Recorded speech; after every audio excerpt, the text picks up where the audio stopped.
ఆదిలాబాద్, నిజామాబాద్, కరీంనగర్ మరియు మెదక్ టీచర్లకు, లెక్చరర్లకు నమస్కారం. టీచర్స్ ఎమ్మెల్సీ అంటే అదొక రాజకీయ పదవి కాదు, హోదా కాదు. లెక్చరర్స్ మరియు టీచర్స్ యొక్క హక్కులను, సంక్షేమాన్ని కాపాడే ఒక అపూర్వ అవకాశం. గవర్నమెంట్ ఎడ్యుకేషన్ పటిష్టం చేసి ది బెస్ట్ క్వాలిటీ ఎడ్యుకేషన్ ఇవ్వగలిగేటువంటి ఒక పవిత్ర కార్యం.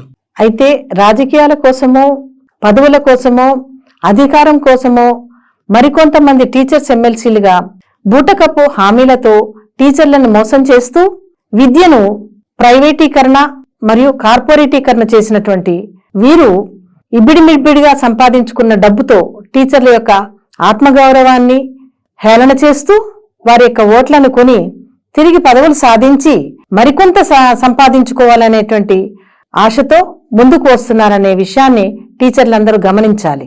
అందుకే టీచర్లు, లెక్చరర్లు అందరూ కూడా అప్రమత్తంగా ఉండాలి. రిటైర్డ్ ఆర్జేడీ అయిన నాకు టీచర్లు మరియు లెక్చరర్ల యొక్క సమస్యల పట్ల అవగాహన ఉండటమే కాకుండా ప్రభుత్వ వ్యవస్థ అయినటువంటి విద్యా వ్యవస్థ పట్ల కూడా నాకు చాలా నాలెడ్జ్ ఉంది. ఈ సమస్యలపై పోరాడటానికి మీకోసం నేను ముందుకొస్తున్నాను.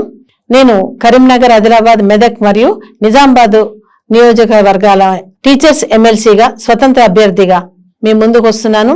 మీరు 27వ తారీఖు నాడు అత్యధిక సంఖ్యలో హాజరై మీ అమూల్యమైనటువంటి ఓటు నాకు వేసి అత్యధిక స్థాయిలో మరియు మీ ఆత్మగౌరవాన్ని చాటుకుంటారని, నోటుకు ఓటు చెల్లదని నిరూపిస్తారని ఆశిస్తూ ధన్యవాదాలు తెలియజేస్తున్నాను.